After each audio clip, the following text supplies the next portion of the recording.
Ranjabati's Dilemma. Once again, King Vikramaditya climbed the tree and brought Betaal down. Crickets screeched from the bushes and the cool night breeze brushed past them. Lifelessly swinging on the king's shoulder, Betaal began to tell another story. A rich merchant lived in the capital city of Magadha. He was called Bidhu. Bidhu was known within his community for his wealth and honorable living. He had a son named Rajshekhar. Rajshekhar had grown up with another young boy called Avirup. They had always been best friends. People who did not know about them often thought they were brothers. As they grew up to be young men, they began to enjoy themselves by traveling in and out of the city. One day, as they were relaxing on the banks of the river which ran by the temple of goddess Durga, Rajshekhar spotted a very beautiful girl. He fell in love with her at once. Avirup knew who the girl was. He himself had been in love with her for a long time now. He told his friend her name was Ranjabati and she belonged to the washerman's community. They began to visit the place every day. Rajshekhar's heart pined for Ranjabati. Avirup suggested, "Why don't you tell your parents about her?" Rajshekhar sadly lowered his head and said, "They will never understand. They will never agree that I marry the girl that is from a caste lower to my own. I fear that it will only make them angry." Avirup felt very sorry for his friend. Day by day, Rajshekhar's love for Ranjabati grew.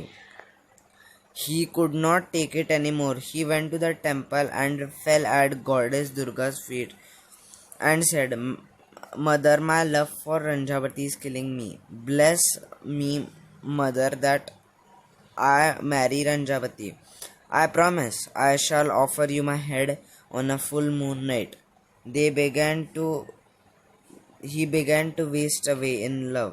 He stopped eating and his bone began to show. His sickness worried his parents.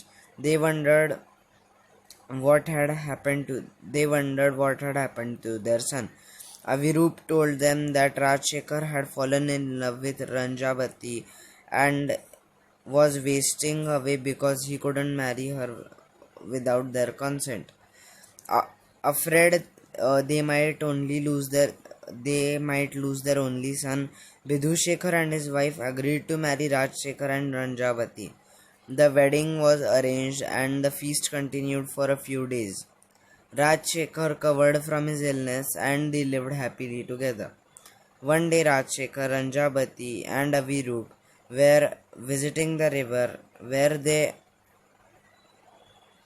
had first seen Ranjabati. Rajshekhar remembered his promise to goddess Durga.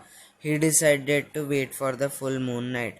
As the full moon night arrived, he went to the temple with folded hands, tears in his eyes. He thanked goddess for her blessings. Then with the sword, he cut off his head. Rajshekhar did not come back. Ranjabati began to worry. She sent Avirup to look for her husband. When Avirup found his friend in the temple, he grieved.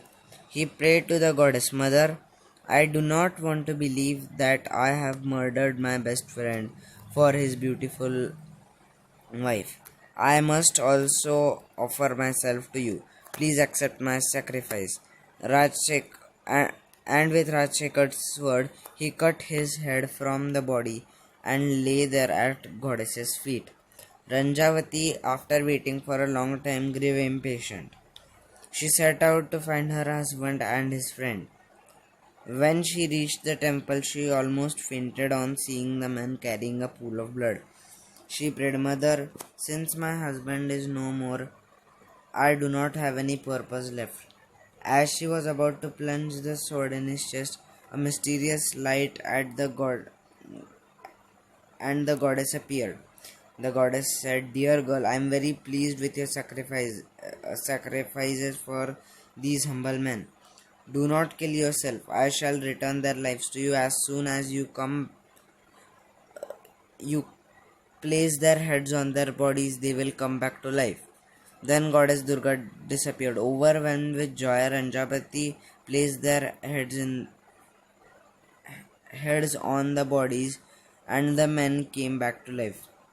But in her excitement, Ranjabati had exchanged their heads, placing Avirup's head on Rajshekhar's body and Rajshekhar's on Avirup's.